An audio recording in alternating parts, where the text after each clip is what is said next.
गांव के एक बड़े यादव परिवार में शीला की शादी हुई थी।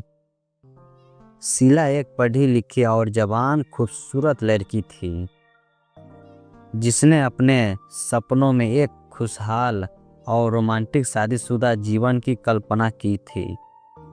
अरुण उसका पति शांत स्वभाव का आदमी था और नौकरी के सिलसिले में ज़्यादातर शहर में ही रहता था।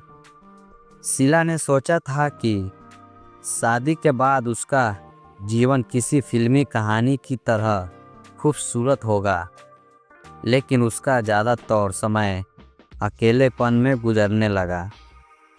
घर में उसका देवर अमन था। अमन कॉलेज का आखिरी साल पढ़ रहा था और शरारती स्वभाव का था। वह अपने अंदाज से सबको हंसाता और घर का माहौल हल्का फुल्का बनाए रखता। शीला और अमन की शुरुआत से ही अच्छी दोस्ती हो गई। वह अक्सर शीला को भाभी जी कहकर चिढ़ाता और शीला उसे देवर जी कहकर जवाब देती। गांव में हर साल की तरह इस बार भी मेले का आयोजन हुआ।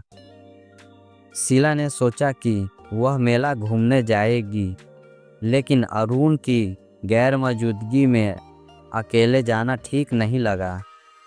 उसने अमन से कहा, देवर जी, मेला घूमने चलोगे?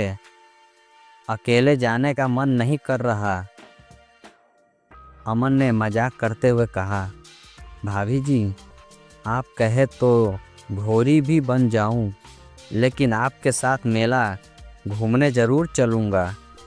शीला हंसते हुए बोली, बस घोड़ी नहीं, मेरे गाइड बन जाओ। मेला शुरू हो गया। दोनों साथ में मेला घूमने निकले। रंग बिरंगी चूड़ियों की दुकानें, मिठाइयों की महक और झूलों की आवाज़ पूरे माहौल को खुशनुमा बना रही थी। अमन ने शीला की हर छोटी छोटी ख्वाहिश को पूरा करने की ठानी। उसने चूड़ियाँ खरीदी, गुब्बारे दिलवाए और गोलगप्पों की ट्रीट दी। शीला ने बच्चों की तरह झूला झूलने की जिद की। जब वह झूले से उतरी तो अचानक उसका पैर मुड़ गया। वह गिरने लगी। अमन ने तुरंत उसे अपनी बाहों में थाम लिया। कुछ पलों के लिए दोनों की आंखें एक दूसरे से मिली। माहौल में अजीब सी खामोशी थी। अमन का दिल तेजी से धड़क रहा था और शीला भी उस पल को महसूस कर रही थी। भाभी जी, आप ठीक हैं? अमन ने चिंता से पूछा। हाँ देवर जी, शीला ने हल्की मुस्कान के साथ जवाब दिया। उस दिन के बाद से दोनों के रिश्ते में एक अनकहा बदलाव आ गया। अमन अब शीला की और आकर्षित महसूस करने लगा। उसकी मासूमियत, उसकी हंसी और उसके साथ बिताए हुए पल अमन को हर समय याद आते। दूसरी ओर शीला भी खुद को कभी कभी अमन के बारे में सोचते हुए पाती, लेकिन वह अपने दिल को समझाने की कोशिश करती। एक दिन शाम को बारिश हो रही थी। शीला छत पर कपड़े उतारने गई और अमन भी उसकी मदद करने पहुंचा। बारिश में दोनों भीगने लगे। अमन ने शरारत करते हुए कहा, भाभी जी, बारिश में आप और भी खूबसूरत लगती है। शीला ने हल्की हंसी के साथ जवाब दिया, देवर जी, ज़्यादा शरारत मत करो, कोई सुन लेगा तो क्या सोचेगा। लेकिन उस पल दोनों के बीच का अनकहा जुड़ाव गहरा होता गया। अमन की आंखों में अपने लिए कुछ देख शीला असमंजस में थी।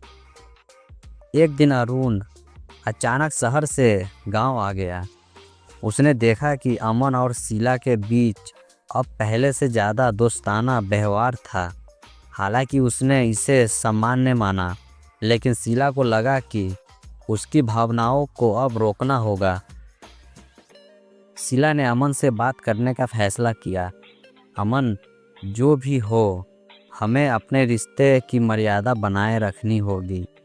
मैं तुम्हारी भाभी हूँ और यह रिश्ता पवित्र है। तुमने हमेशा मेरा साथ दिया है, लेकिन हमें इन भावनाओं को यही ख़त्म करना होगा। अमन ने सिर झुकाकर कहा, भाभी जी, मैं जानता हूँ कि यह गलत है। मैं अपनी भावनाओं पर काबू पाऊँगा। आप मेरे लिए हमेशा आदरणीय रहेगी। उस दिन के बाद अमन और शीला ने अपने रिश्ते को सीमाओं में बांध दिया। दोनों ने एक दूसरे की भावनाओं को सम्मान किया और अपने अपने जीवन में आगे बढ़ गए। अरुण के साथ शीला ने अपना वैवाहिक जीवन बेहतर बनाने की कोशिश की और अमन ने अपनी पढ़ाई पूरी कर गांव छोड़ दिया। हालांकि उनकी कहानी अधूरी रह गई, लेकिन उन्होंने अपनी जिम्मेदारियों को समझा और अपने रिश्ते की पवित्रता को बनाए रखा। कभी कभी भावनाएं हमें भटकाती है, लेकिन सही और गलत के बीच का फ़र्क समझना ही जीवन की असली परीक्षा है।